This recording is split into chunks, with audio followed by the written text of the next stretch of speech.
Well, hello and welcome, everybody. My name is Christina, and on behalf of myosh, we just want to thank you for joining us for this special live Q&A session with Cristian from HabitSafe. Now, over the past 3 webinars, we've explored how autopilot, inattentive habits, and human factors like stress and fatigue shape our behaviour, and how neuroscience can help us shift towards safer outcomes.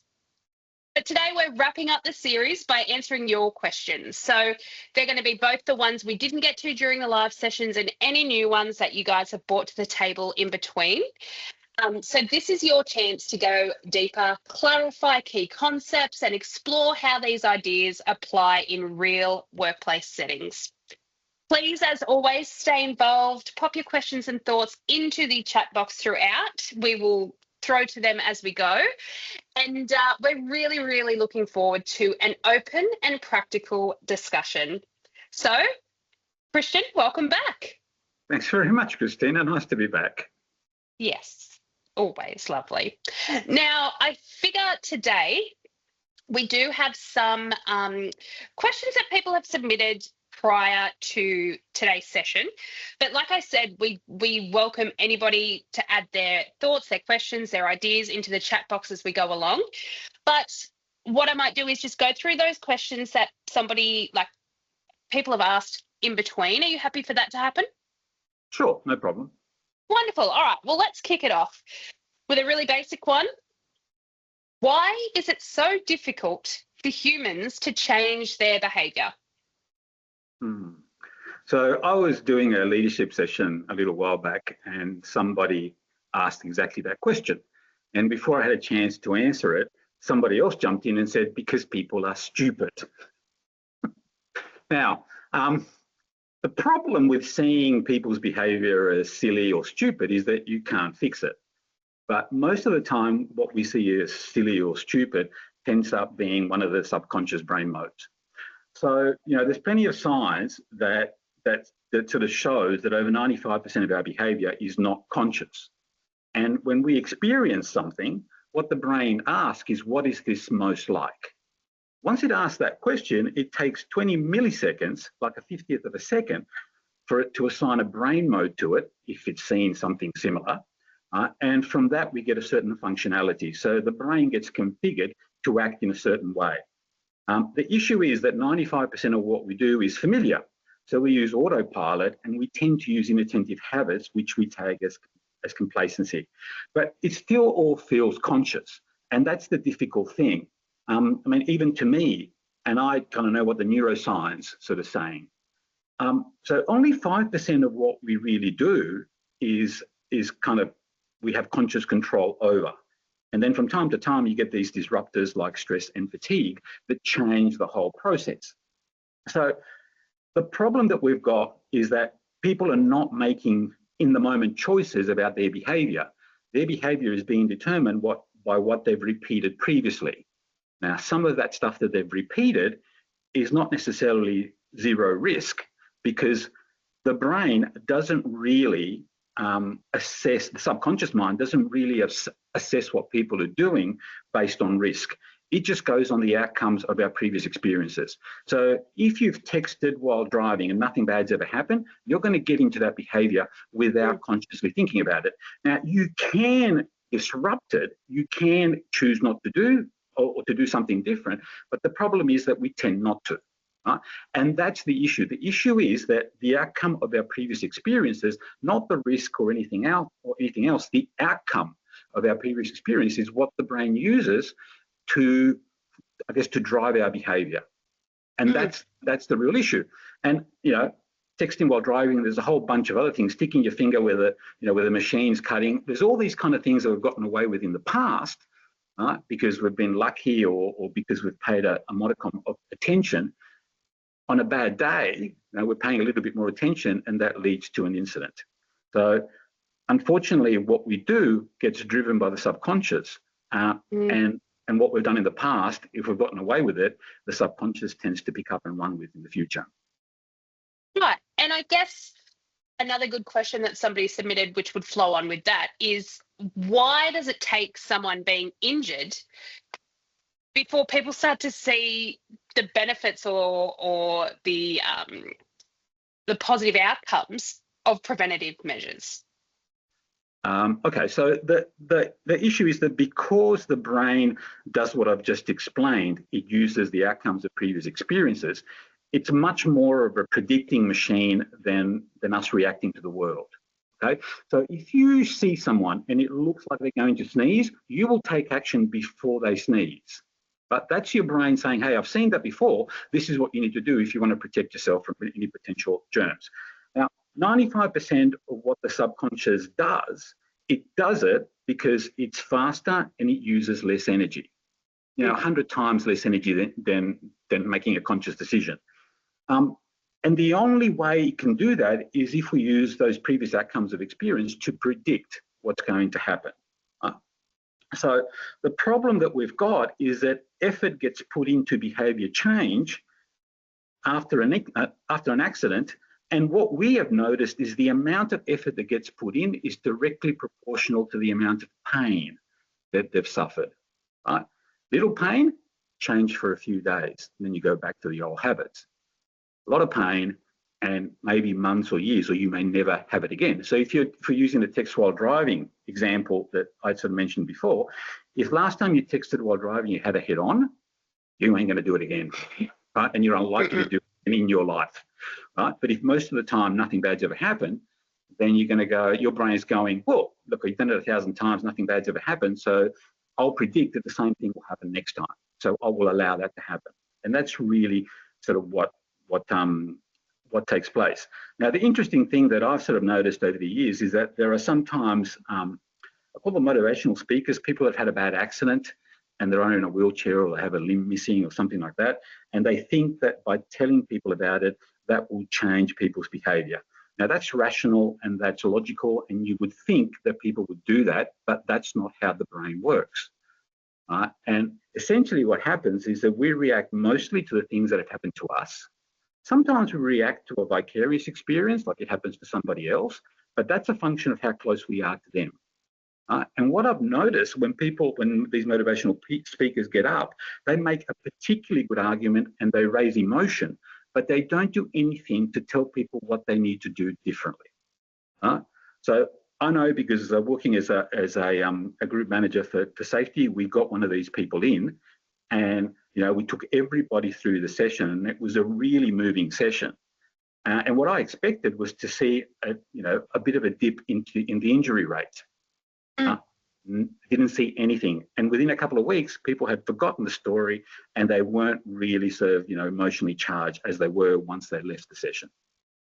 It's funny. As soon as you mentioned the motivational speakers, I thought to myself, James Clear, the guy that authored Atomic Habits, he starts his book with the accident that he was like, that happened to him, and the snowball effect that it had in ultimately writing that book.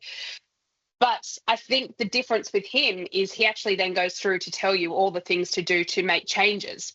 Yep. However, that book has stood out to me so much more than all the other books around a similar thing, like changes and things like that, because you're 100% right. None of the other books then will tell me how to make the change, just what happened to make that change. Yeah. So from a neuroscience perspective, whenever you're in a high state of emotion, it's much easier to change the wiring of your brain. Right? So getting people sort of emotional about stuff is a good thing. But if you don't tell them what to do different, or you don't have a system for practicing what to do differently, then that dissipates, and then you're back to where you started. And I think that that's a lot of what we do in safety to a large degree. When it comes to neuroscience, how long has the research been running for? And what, like, in your opinion, what's the most surprising finding? Okay. So, I mean, people have been studying the brain, right, since, Leonardo da Vinci in the Renaissance. Initially, the discoveries came, before we had the right technology, from people who had an incident and part of their brain was damaged. So I remember a story about, and I can't remember what the guy's name is, but a piece of steel went through his head and damaged a certain part of the brain. He couldn't regulate his behaviour. That piece of steel went through the prefrontal cortex. So people assumed that regulating behaviour was a function of the prefrontal cortex would do, which we've now sort of proven. But that's how it used to get done. In the first piece of research that I saw where it involved a functional MRI, and that's not a picture, but that's kind of how blood flow gets mapped in the brain, was in 1991. But the issue was that back then they were concerned about abnormal brains. So they were looking at this and thinking, okay, what's the bit of the brain that's missing with Trevor, because Trevor's not doing what he's meant to do, right, or has some sort of issue. It wasn't until about 2005 onwards that I started seeing the functional MRIs being used to focus on understanding how healthy brains work. Why do people do what they do? And the thing that really kind of caught my eye, and I'm still surprised at it today, is that so much of what we do is driven subconsciously, because it still feels like everything I do is conscious, right? And that's what it felt like the first time I read it. But the more you think about it and the more sort of neuro research that you read, you kind of convince yourself that the way it feels and the way that it is different. And that's a huge chasm for people to jump over, because people still believe that, oh, Freddie should have known, right? And because he knew, he should have made the right conscious decision. But they don't factor in the fact that he was really frustrated, and because he was frustrated, blood flow to the prefrontal cortex was less than what it needed to be, so that there wasn't any regulation of behaviour that would have happened had he been calm. So really, that's kind of the biggest thing that has stuck for me. And the other thing, sort of past that one, is that there's a whole bunch of science, discoveries of neuroscience. These, there have been 40 neuroscientists that have gotten Nobel Prize for these kind of discoveries, and safety is still ignoring them, right? They still think that safety is a conscious decision, which sort of frustrates me to some extent. But I do what I do in order to try and get more people interested in understanding how the brain actually works. An interesting question that I agree with myself. Being easily distracted, I wonder if any studies have been done with workers that do repetitive work to indicate the optimum duration of a single task should be performed, sort of before the attention starts to wane. Okay. So look, I'm not aware of any studies off the top of my head, but what I normally say to people is that just ask yourself, how long does it take you to get into autopilot mode and think about something else when you get in your car? Not long, right? So if you're asking somebody to do something they're familiar with and they've done it plenty of times before, then the only conclusion I can come up with is that it's going to take them less than a minute in order for the brain, well, it's going to take them 20 milliseconds for them to identify autopilot as the brain mode. They will assign an inattentive habit to whatever it is that they do, and off they go. The problem is that we still always think in terms of getting the conscious mind into the game. I remember reading a written piece by somebody that it was about the biological basis of complacency. So the neuroscience behind it. And she did an exceptionally good job at describing how the neuroscience sort of impacts what we do, how we do it.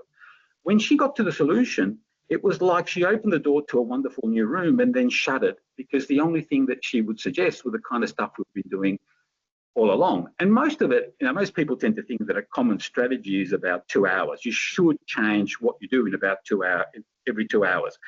And from my perspective is that, okay, so maybe for the first minute, they're going to be a bit more attentive, but after that, they're going to be doing things automatically like they've always done and like that you and I do when we go into a car. So it's kind of interesting that, when we look from the outside in, we create a certain picture of what's going on inside people's brains.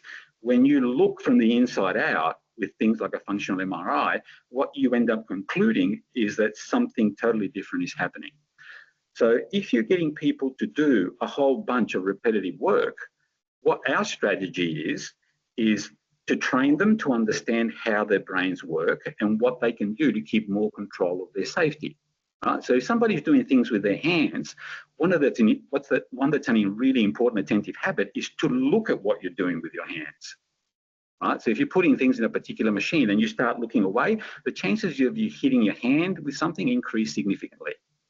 So what we do is we look at what the person does. We identify that the habits that they need to get better at, like, that they need to be more attentive with.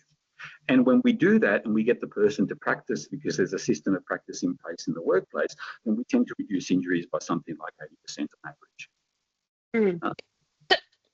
So how do you effectively change the mindset that risks don't apply to someone just because they haven't personally experienced them? So the issue, I think, and this is the bit about what the neuroscience is bringing to the table. Because as soon as you think of mindset, then you're limiting yourself to a solution that says, I need to get the conscious mind back into the game.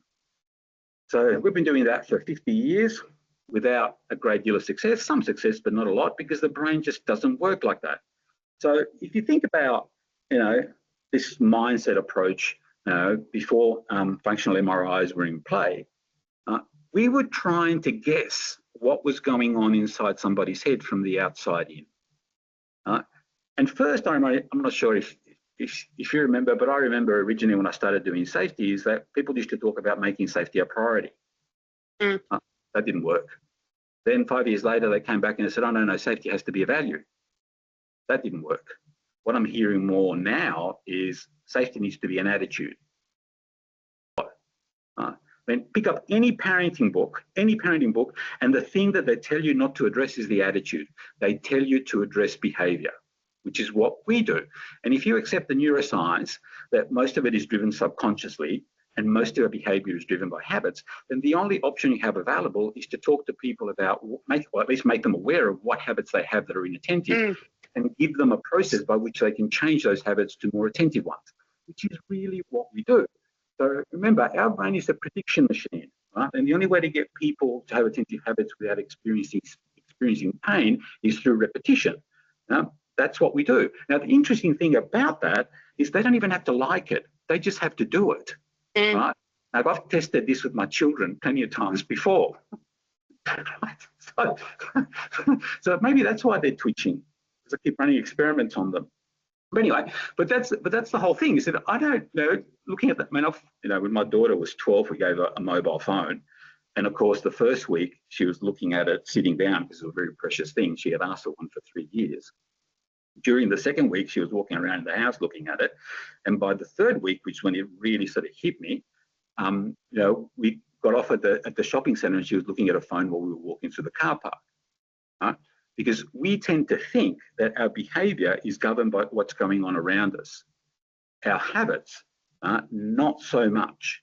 Once we get comfortable with something, we will do it irrespective of what's going on around us. Now, had I not stopped her and talked to her about, what was going on, how can we make sure that you can see things coming if they're coming your way, all that kind of stuff, then she would be a lot like what I see now out there, which is people crossing the road at a pedestrian crossing, mind you, looking at their mobile phone. Now, if somebody misses the pedestrian crossing or misses a red light, they've got no chance of getting out of the way because they don't even know it's coming. And that's the issue, right? But you can understand how they do it from a brain perspective. If you cross the road or walk a lot looking at your mobile phone, then your brain goes, oh, no bad outcomes. I will predict that no bad outcomes will happen next time.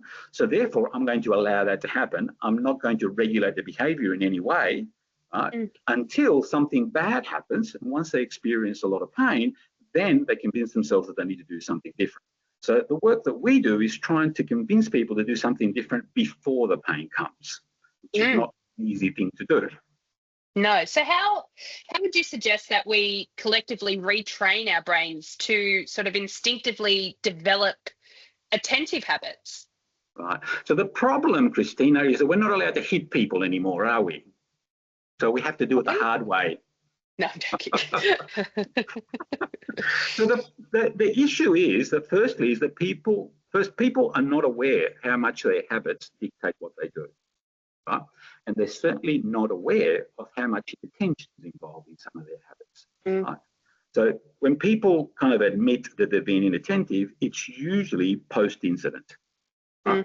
So there's a view by most people that says, if I'm inattentive, I'm going to have an accident, right? And the problem with that approach is that inattention is in play, with us a lot of the time. Most of it, there's no negative outcome to our experiences. So therefore, we think that we're being attentive when in fact we're not. So that's the first thing. Now, because people don't know about how much their habits drive what they do and how inattentive they are, they're not going to do anything about it, right? So one of the things that we do is that we help people understand that in the first instance. And one of the things that we talk to them about is we say to them, look, your habits are a product of the choices that you made in the past that are very difficult to change in the moment. Okay? So the reason why we made those choices was primarily because every time, we made those choices, we got a little dopamine hit. And dopamine is very much like the save button on your computer, but for the brain. Right? Now, the problem is that dopamine makes us feel good, but it's only good in the short term. It doesn't necessarily sort of do a great deal for us in the long term. So I use the experience, the example. That's my bank account. So I used the experience, the example before that, people cross the road looking at the mobile phones. Why do they do that? Because they're getting a little dopamine hit by looking at the screens. Right? So they get used to doing that. Now, do it many times, nothing happens, and the brain registers that as a behavior that it's okay to repeat. Right? They predict the future based on what's happened in the past. Now, when somebody misses the pedestrian crossing or there's a red light and, they're looking at their phone, whether they get hit or not is a matter of luck. So we have identified 3 main habits that give people the best chance of avoiding an incident. Now, knowing by itself doesn't help, but it's the first step. So we need people to practice that without, they need to be able to do the 3 habits without having to think about it. Because if they have to think about it, then it's obviously not a habit yet. The good news is that once they get good at those attentive habits, they're in your head. You carry them with you wherever you go. Right? That's the real advantage of putting the time and effort into helping people change their habits. Whereas if you change a hazard, you have to change all the hazards. Okay? So that's the issue. So whether our training works or not depends mostly on whether the workplace gets people to do the practice. So, and that's why a lot of the work that we do is establishing a system for practice with our clients. So you can do the training, you can give people knowledge, people can get a aha moment of what's going on with them, but unless they practice, more attentive habits, they never get better at them. That's a fact. So I guess next up that would sort of suit the question would be, what do we need to know about how people are wired differently? So we're all wired differently because we've all had different experiences, right? Yeah. But at the end of the day, if we take your brain out of your head, my brain out of my head, we get an African brain, we get a Chinese brain, we get an American brain, we put them all across the table, can't tell the difference. Structurally, we're pretty much the same. The difference that we have is what gets each brain mode started. Like things that might trigger you to rush will be different to me, right? And also how it plays in our head, our personal functionality. Some people tend to be rushers, right? They rush at everything, and other people tend to more calm and laid back. But we all have the ability to rush, and under different circumstances, we will all rush. And it's the same with complacency, and it's the same with fatigue as well.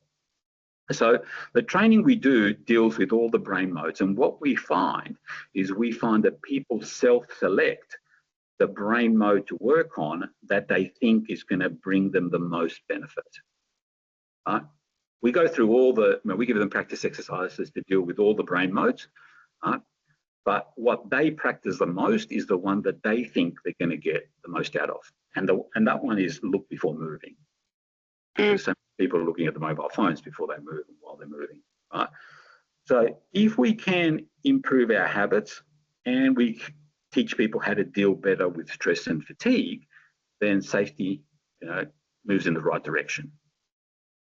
But how are you suggesting we get people to be actively involved in maintaining a positive safety culture?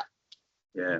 So the problem that you have with people is we're wired to do the minimum, and the minimum is nothing. Right? So if you've looked at your mobile phone a million times, nothing bad's ever happened to you, you're going to ask yourself, why do I have to put time and effort into doing something different? That's just the reality of who we have to deal with. Now, we know human behaviour is primarily autopilot and habits, and I've always found the word culture an interesting one, because look to definitions, there seems to be no agreement on what the definition is. There seems to be, if you can't agree on a definition, how can you measure it? I don't know. So when we look, but that doesn't stop sort of lots of consultants telling you that they can measure culture and then sort of, give you advice about how to improve it. Nobody ever seems to improve at a huge rate. I'm not sure what that says. The best definition we have for culture is collective habits. If most of our behaviour is driven by habits, then the habits that are most pervasive in a particular work environment, that's a part of your culture. So there's two aspects to this. There is the attentive habits of the individual, and I don't just mean the worker, but I mean the supervisor and the manager as well. Because if they're inattentive, whether they're in, whether they're next to the machine or driving a forklift or in their office, they will become inattentive, and sooner or later they will have a mishap and have an incident. And it could very well be they just hit the corner of a table. So that's the first thing. The first thing is that the individual, whether it's a worker, a supervisor, or a manager, needs to be part of the process. The second one is that there are influencing habits by supervisors and by managers. Now, if they're bad at influencing people or they don't do it constructively enough, then the worker tends to put a little change in becoming more attentive and working on their habits. So in our training, we start at the top end. We start with the managers and the supervisors. We give them the ability to influence first off, and then we roll out the training. So as the training gets rolled out, they're in a position to be able to influence people to practice, and the more the practice, the better they get at these things. Tell me, Cristian, what's your opinion on behaviour-based safety? So when safety started in the 1970s, the first thing that we did, and I've spoken about this in the webinars, I mean, safety essentially is an interaction between a hazard and a person. And the only times that those two things comes into contact is either where the person's moving or the hazard's moving, or both are moving. So initially what we did is we said, if we get rid of the hazard, there won't be any incidents. True. Now, it didn't take us long to figure out that you can't get rid of all the hazards. And so then we started fixing controls or making controls more effective. And we used a safety system to do that. Now, the issue with that is that that got us a good way of the way forward when it came to safety. So incidents reduced significantly, but they didn't reduce to zero. So we then started looking at the person side of the equation. But this is in the 1980s, there's no fMRIs, so we had to guess what the person was doing from the outside in. And what we guessed was that because safety was important, people should be able to keep it front of mind. We never knew back then that that's not how the brain works. So initially, because behaviour-based safety was new and different, it did engage the conscious mind and it did work. But it tended to last anything from 3 to 6 months. And as times went by, people had to put more and more effort into getting people to do it, because as it became familiar, people were just doing tick and flicks rather than having sort of real conversations. So for us, what happened was that the return on investment just became too high. You had to put in so much time and effort in order for people to do it. And then we had a choice. What we could do is we could basically say, hey, okay, we got it into the conscious mind, that worked for a while, but now we need to transition to get it into the subconscious mind. But we never knew about that back then, so we didn't do that. So what we did is we threw our hands up in the air and said, it all happens in people's heads, there's nothing we can do. And that's why the predominant thinking in safety now is to only do things around the person. But our point of view is that, I mean, anything you do around the person is a good thing, but you also have to do things with the person. So even the training that we do, initially, we place it in people's conscious mind because it's new and it's different. That's where it goes. But unless you tell people what to do in order to migrate it to the subconscious mind, people go back to their old habits and then incidents return. So with that, what would you say is the most effective way to beat complacency? So look, I get asked this question a lot, and I understand the question, but I don't think it's the right question because it hinges on picking a fight with our biology, and that is a fight we will never win. Right? You can't beat complacency, you can't beat autopilot, and this kind of goes back to the second brain myth, which is essentially, you can consciously control your safety. So what we need to do is we need to accept that if we want to influence behavior, we have to work with our brain on its own terms, right? What that means is that we will go on autopilot if something is familiar. There is nothing we can do about that. But we can get people to migrate from inattentive habits to attentive habits so that if something potentially will hurt them, they will see it earlier. And if they see it earlier, they're able to get out of the way. So the way we explain this to people is if you look, you see. If you see, you can avoid. You cannot avoid if you don't see, and you don't see unless you look. Right? So for me, it's not a question about, because I mean, if you think about it, behavior-based safety was just a fight against our biology. Right?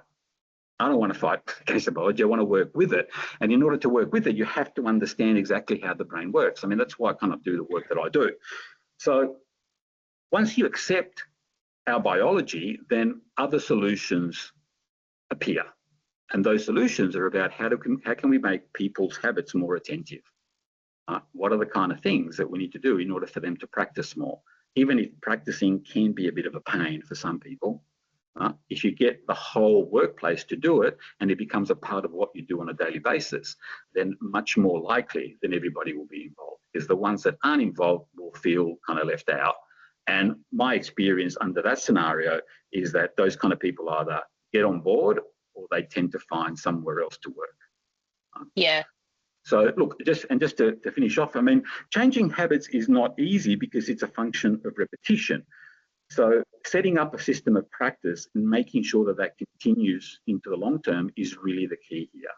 So knowledge by itself is not going to ensure that people make the right conscious decision. At first it might, while it's new or different, but once it becomes familiar, it's very difficult to get the conscious mind in the game. It doesn't want to be in the game. We're not designed for that. Yeah. It's like constantly taking the path of least resistance when you know that you need to take the alternative to make better changes and to get more positive outcomes, I guess. Yeah. Sometimes the people that are really reluctant, the reason why they're reluctant is because they look for the easy way out. And what we say to them is, you have to choose your hard, right? Yeah, that's it. Right? And people do it with food. I mean, you eat chocolate now, and you end up getting diabetes. That's the hard. Or you stop eating chocolate now, and you might delay the diabetes for 10, 20, or 30 years. Choose your hard. There's no easy path here for improvement, and that's the thing that I find with people, that they're looking for how can I get this done without it being hard. Yeah. And the bottom line is that I don't think that's what, if it's easy, you're not learning anything, you're not changing. That's the bottom line. Well, if it was easy, everybody would be doing it, wouldn't they? Exactly. Yeah. So what we've got to do is we've got to make it as easy as possible for people to do the practice.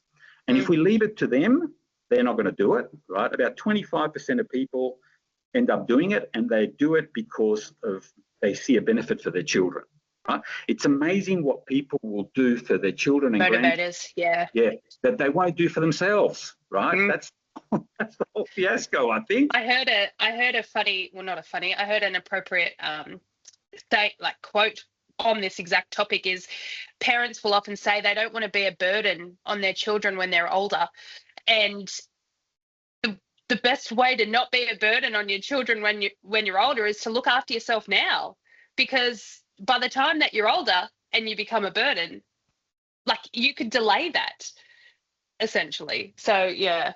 Another question that was submitted from last week was, they were very interested in last week's webinar and the effect of stress. Stress is very individual. What stresses one person doesn't phase another. Yep. So I think that's just called marriage. But so what signs do you look for to recognize stress in a person?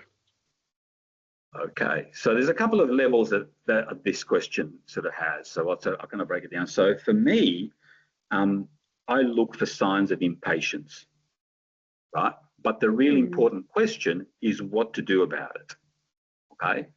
So if I see you impatient, what do I do? If I tell you you're impatient, right? Or if I tell you you're stressed or you're rushing or you're frustrated, that doesn't help you as much as if I engage you in a conversation where I ask most of the questions and you work that out for yourself, right? So the work that I do is I'm not giving people fish, I'm teaching them how to fish for themselves. And the reason why we do that is because we looked at the incidents that we were asked to investigate, and what we found is that most of the time, people that had the incident were either alone, or if they had somebody with them, that other person was focusing on what they were doing, right? Not on what the person that was. So you know, the looking after your mates kind of thing is a nice sort of thought to have, but the majority of the times people are looking after what they're doing, especially these days where there are less resources in the workplace. So we find that that's not always kind of helpful. What we also found was that, and I think I mentioned this at the last one, is 65% of work incidents had some rushing in it, right? So, you know, and if most of those were people working alone, or somebody didn't sort of let them know that they were rushing, the only thing that's left when that's the case is you have to be able to recognise when you're rushing yourself and do something about it. So with my children, for instance, if I saw them rushing, I would ask them. I would say, you know, what attention disruptors are in play for you now? I want them to be able to recognise it, right? And we'd go through a bit of a discussion. Do you have an example of more layman's terms to then, like, because I'm sure not everybody's children or not everybody's colleagues are going to understand the term attention disruptors. Like, if you were to ask me that right then, I would be like, what are you talking about? Don't swear at me. Yeah. So subconscious brain modes. So you can only have this discussion with people if you've done the training, right? That's very true. Right.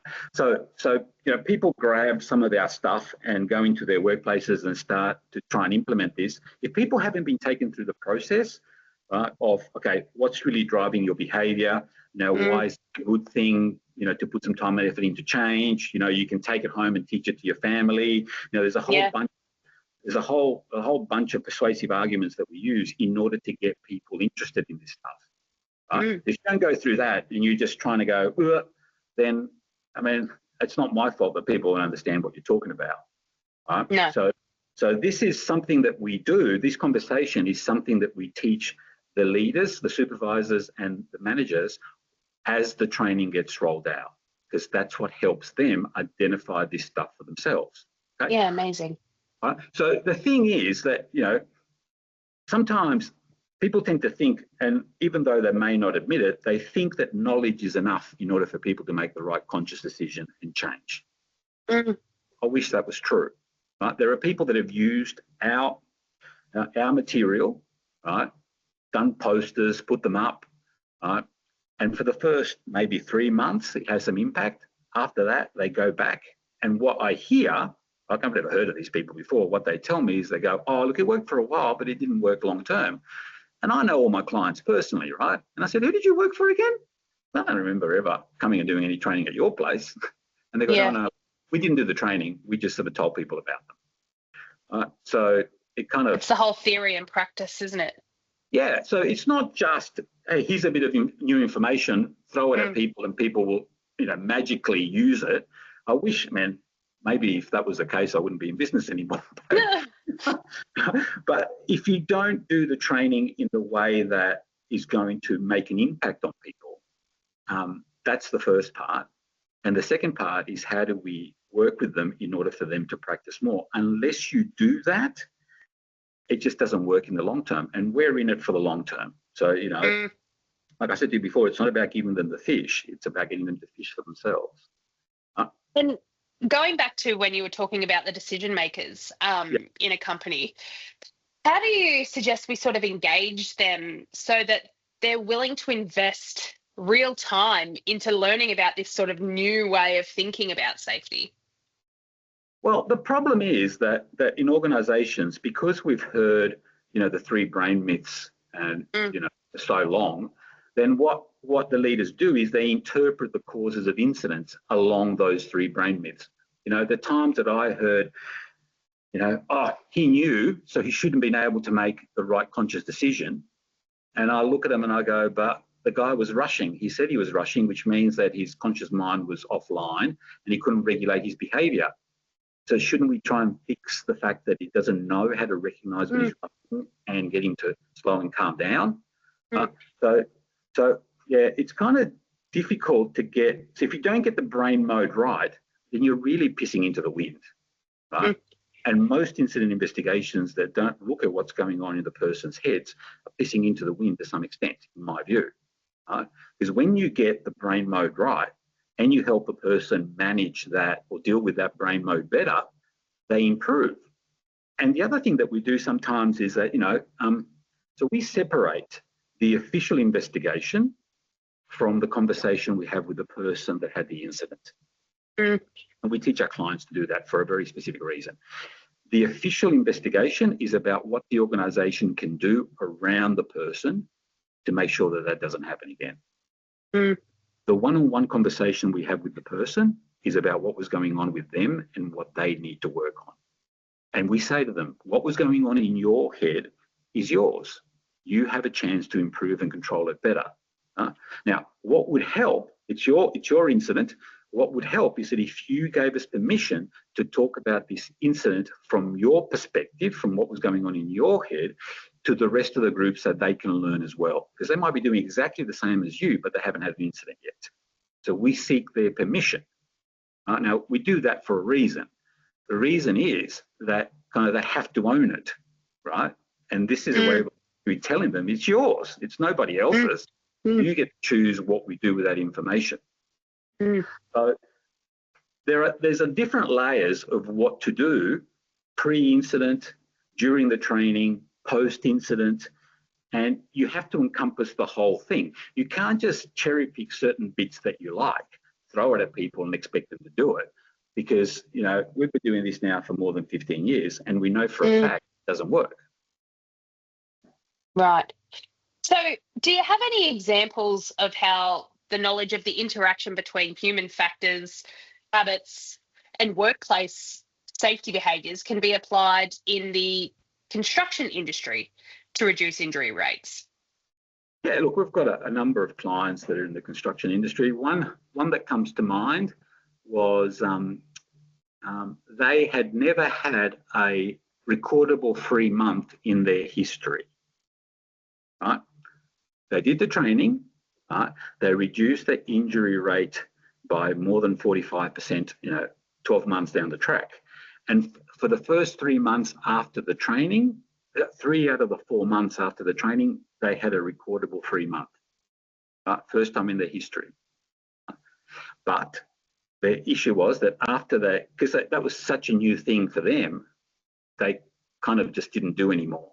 And they kind of sort of stayed at it within 10% of that 45% reduction. And 3 years later, they got in touch with us and they said, look, it's creeping up again.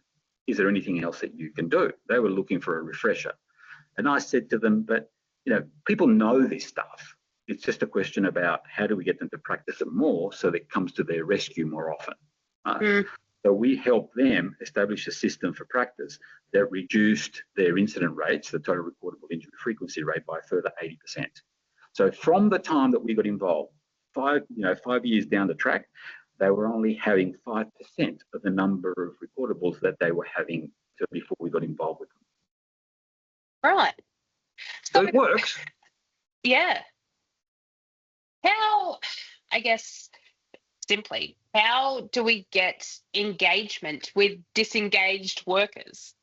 Yeah. Look, what I talk to people about is that they're disengaged for a reason. Yeah. And I think the reason is that with safety, we just focus on prescription and compliance to an extent that's not healthy, right? So the subconscious brain modes, when we roll out the training, it makes intuitive sense to the workers, right? And the other thing is that none of our training is work-related. We're talking about sort of safety in life. We give them some data at the beginning. We're 23 times more likely to die outside of work than at work from an accidental injury. Right? Why would you talk about safety just at work?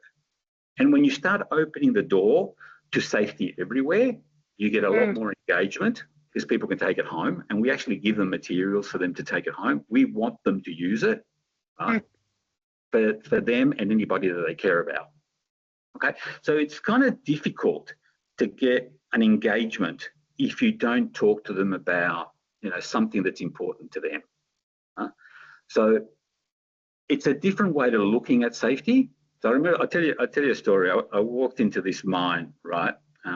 6 o'clock in the morning start. They start at 5:30, but the training was at 6. There's a guy, there's a room of, maybe 100 chairs or something. There's a guy that comes in, he picks the chair in the corner, right? And he tilts it back. And I'm at the front fiddling with my PC, sort of getting the presentation up. And I said to him, "Mate, what are you doing?" And he said, "Oh, look, there's safety training here. So I just want a chair that I can tilt back so I can fall asleep."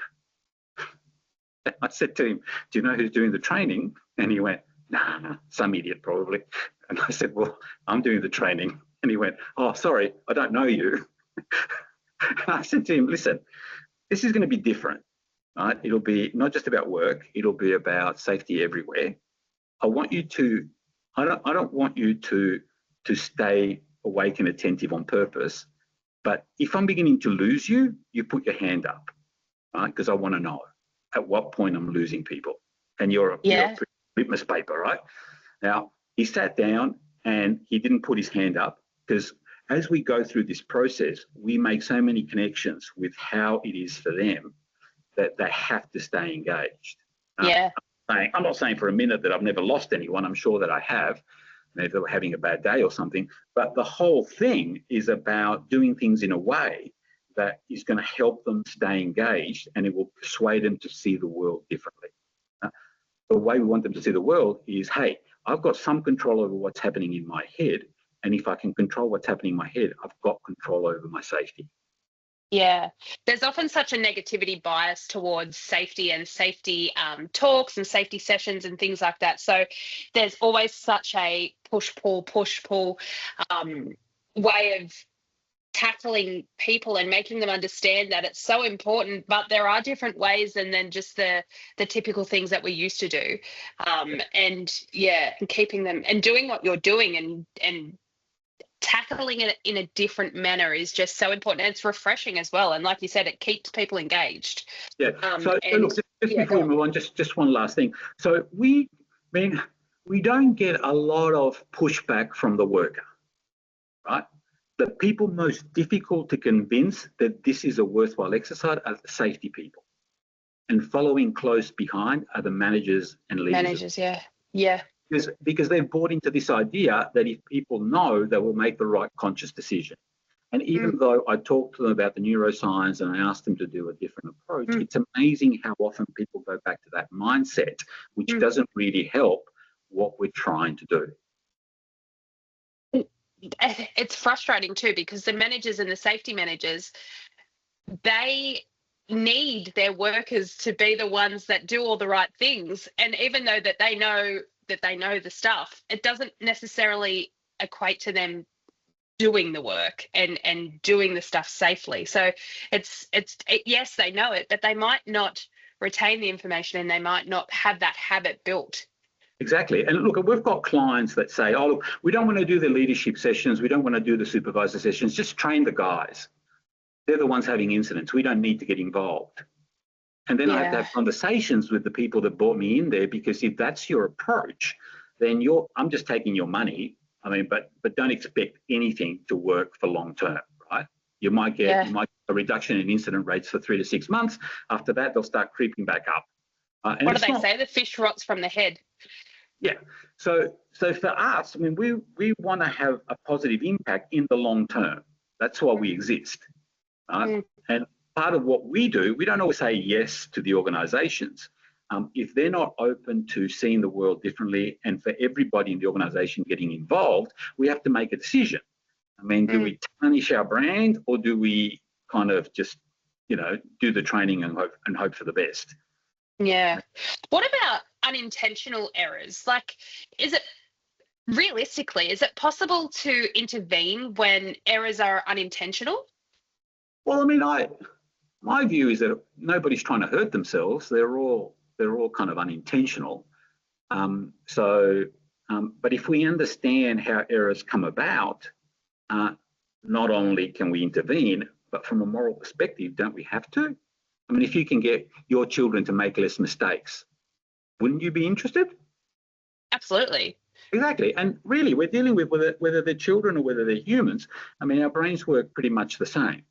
So from our perspective, I mean, that's kind of what we try and do. We're trying to say, look, you're not making mistakes on purpose. So if you look at errors, the definition of error is a deviation from normal. Right? So you know how sometimes HOP talks about, error is normal, human error is normal. I kind of scratch my head and I go, well, how can a deviation from normal be normal? It sounds to me like we have to redefine normal. Right? But the good news is that we know where 95% of the errors come from. They come from rushing, frustration, impatience, fatigue, complacency, autopilot, all that kind of stuff. So if we get people to manage that better, then you're going to get less errors. But we are dealing with human beings, so we don't expect perfection. Right? So even when we get people to do the practice, I say to them, I don't expect perfection. What I expect is consistency. Right? If you practice the new habit consistently, over time you will get better and you will change. But it's not something that will go from 0 to 100 overnight. It'll go from, most people will do inattentive habits at 20, 30% of the time. If we can get it up to 80, we'll get rid of 3/4 of the errors that they're making. And that's really what we're trying to do. Now, when you do make an error, the majority of the time, nothing bad will happen. If something bad happens and you have an incident, then that's an opportunity for us to look at it and see what you can learn. But you can also see people making an error before they have an incident, when there is no incident, if you're willing to also engage with them in a similar way before they have an incident, then you're potentially preventing many incidents yourself. Yeah, amazing. So I don't believe there are any more questions, which actually works out perfect because we do have, we're at the end of the session anyway. However, I have asked the chat box, but nobody has written back. So if anybody does have any last minute questions, please pop them in there. While we're waiting for that, I will just thank you so much, Cristian. This is the 4th session and something that has been so incredibly well received from across the board. So even for everybody that registered today that wasn't able to attend, fear not, we've recorded it and we're going to pop it on all of our socials and share it amongst the team as well. So again, Cristian, thank you so much. Do you have any parting words before we finish today's session? No, I appreciate your time, Christina, and thank you for having me on. Not a problem. Well, I hope everyone has a safe and happy weekend, and we'll chat again soon. Okay, Thanks, guys.